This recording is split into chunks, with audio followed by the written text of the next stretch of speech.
So we all know famous horror movie directors like George Romero, Wes Craven, and even Stuart Gordon. But what about the ones who are still alive? So for this pre-mortem tribute, we are paying early respects to horror comedy director, screenwriter, and film historian Frank Henenlotter. Is that how you say his name, Tyler? That's what I've heard, at least from pronunciation.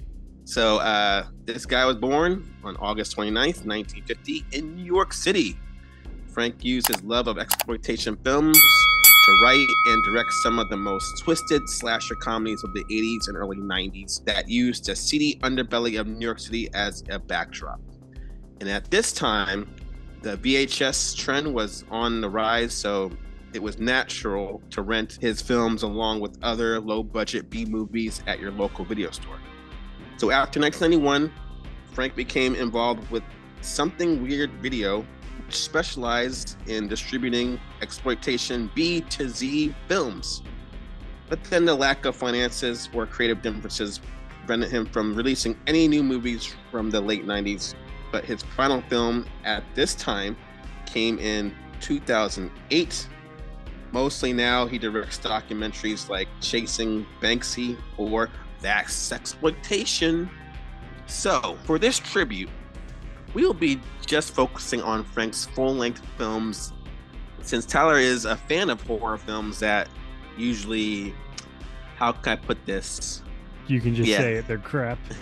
They usually lack in award-winning quality. I think that's a nice way of putting it.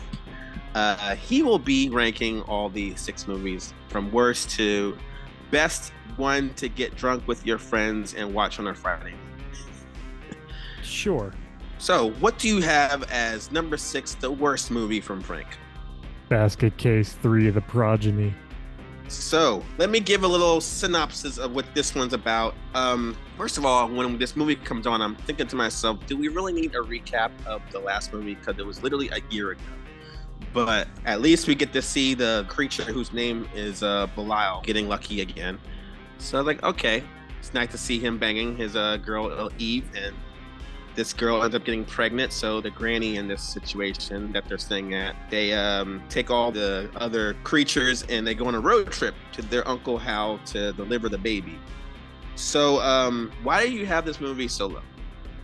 It just has this rushed feeling in the plot, and it's not that very interesting, whereas the first 2 were actually mildly interesting and kept you focused. It just feels like it was just made for the money. I will say this movie is not really that predictable, even down to the number of babies that Eve had.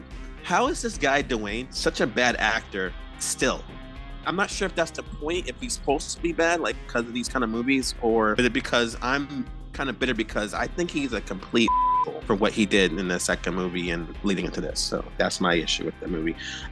Also, a point I want to make, the practical effects are pretty good for 1991. And then we get to that infamous killing in the police stations. I don't know. It's supposed to be so bad it's funny. Would you say it's the funniest one of the 3?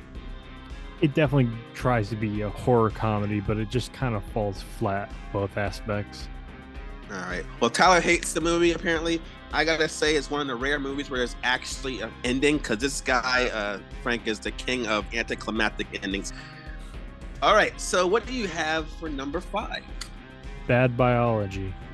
So this is actually his latest film to this date, coming 17 years after his previous film that we just discussed. Main character's name is Jennifer, has 7 clitorises. So her sex drive is so high, she can only have intense intercourse, occasionally causing the death of her partners, and a deformed premature baby. Comes with the territory, right? Yes. Yeah, I would feel bad for the guys she kills, but at least they die doing something they love. And then also, we meet a guy named Bats, who has a huge drug-addicted sentient penis. It's quite large, but I've seen bigger in the shower every morning. Heyo! Hashtag humble brag. Dude, I've never seen a movie that so reeks of the hand of trauma, but it has no relation to it whatsoever. I don't know if you noticed it or not. He likes to put butt cheeks out like dude ass in his movies. Like he is like to his films with men ass that Tarantino is with boot shots. Like it's foot fetish, yeah. Yes. we're all waiting for these two to get together the whole time when they introduce two characters. I would say this is more of a dark comedy, borderline porno than a horror film. But like the sexploitation we're normally seeing Henenlotter's films, it's there. And as usual, some of the actors are bad and some are pretty convincing. Besides all the girls like simulating an orgasm, there's one girl in the movie in a white shirt who really wants to find her Jimmy Jig. And she was acting basically circles around everybody in that scene. Because I'm like, just find her Jimmy Jig already. I was wanted to just look for it under my couch. All right. What do you got for number 4? Number 4, we have Basket Case 2. Like, I learned a lot because I decided to watch like a commentary. So Henenlotter was very reluctant to make a sequel to Basket Case, but he did do like the Tobe Hooper approach with it, where Tobe Hooper did something different with the original Texas Chainsaw Massacre 2. And while I appreciate the bigger budget, my one gripe is I don't like the Belial puppet. Yes, it has a higher budget, so it's a little bit more animated, which I appreciate, and it looks a lot more convincing, sure. But it's just, I don't know, I'm so used to the original Belial puppet. It was so gross out and bizarre where it kind of disconnected your sense of belief, but also was like, no, I can kind of see this happening. What did you think of all the other freaks? All the other unique individuals that were in the attic? When I saw that, I'm like, all right, so this one isn't really going for realism, I see. So it kind of like throws out the entire idea, like it's somewhat believable from the first movie.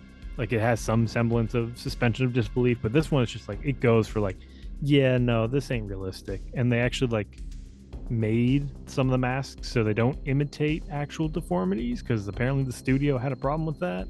I just like the fact that Belial looked better. He looked kind of like Paul Giamatti with like hands on his head. I will also say every one of these movies has an actor that's just really throwing themselves into the role and really going over the top with it.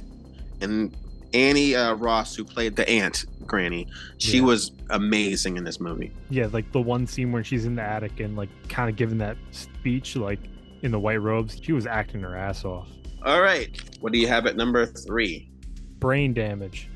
I mean, it has quasi-trippy visuals for Never.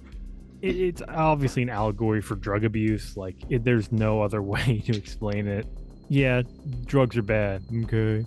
Yeah, but this one actually is based off of Frank himself because he used to be addicted to cocaine. The creature, I don't know. What do you think? He looked kind of like a covered dildo, right? He looked like a tadpole if a tadpole's entire body was made up of abs. So the voice of Elmer, I looked it up, legendary television and horror broadcasting host John Zackerly. That was Zackerly? Oh, look at him. He's getting so excited. Does that mean you want to rank this movie higher? No. This actually was my favorite one of the 6. I love the allegory. I love the sophisticated demeanor of Elmer himself. Brian's personality, the way it was changing, and he was like all into like bathing now and seeing infrared vision and appreciating like new wave post-punk bands like the band that was playing at the club called the Swimming Pool Cues. He was really giddy, but then the only side effects with the whole thing is, the creature will jump out and kill and eat the brains of anyone it sees. So, comes with the territory. All right. What is number 2 then? It's Basket Case. The first movie, 1982, his debut film, where we get Dwayne looking like a young Joe Piscopo. This movie is interesting because this is back in the day when you could go to a doctor's office without an appointment, get the receptionist a fake name while carrying a large wicker basket, and the doctor will still see you. And then after you leave, the receptionist is like, hey, I just met you, but I want to go home with you and let's go out. If you found Evil Dead took itself too seriously, you should watch this. This is what I love about horror movies back in the day when they wouldn't show you a creature till later. And then when they finally do, I was like, yeah, I understand why they were keeping it from us, because Belial in the first movie looks awful. It's actually a doll the whole time. I don't think they even put a person in there. And then they have the nerve to do stop motion animation in one scene. I'm like, why are you doing this? This looks like honestly, I gotta side with Tyler. This is the best movie of the trilogy. It was on a budget of $35,000, took over a year to make, and on the film stock they made was typically used for home movies.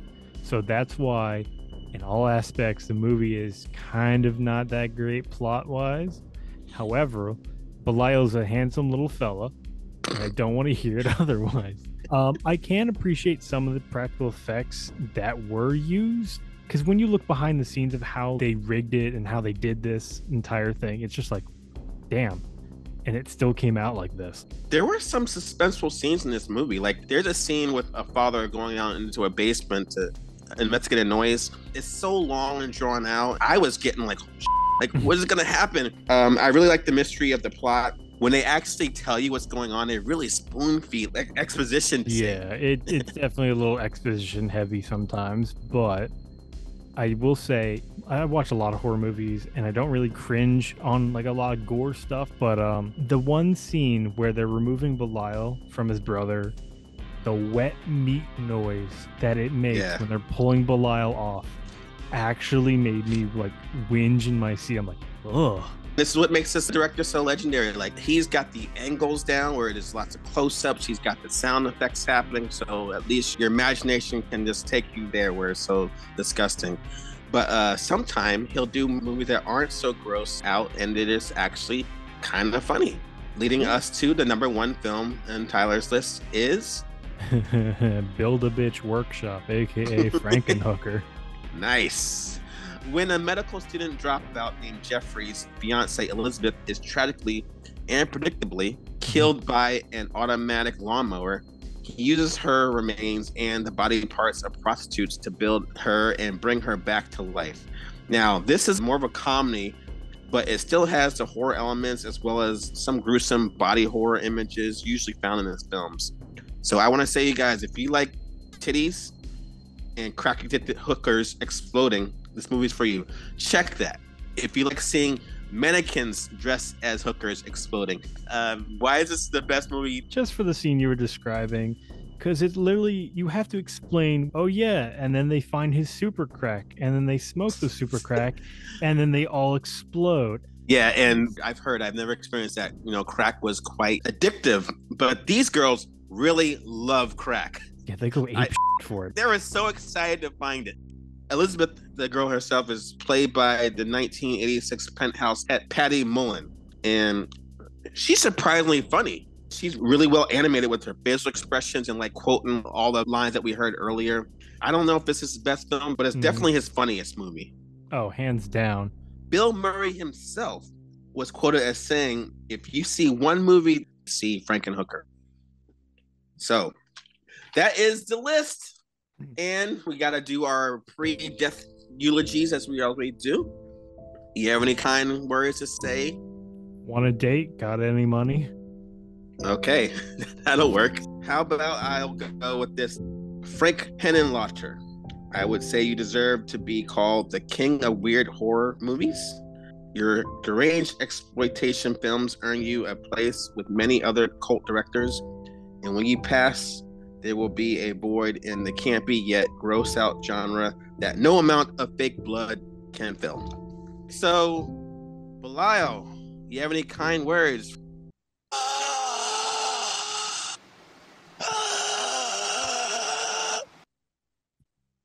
Amen. Like and subscribe, folks.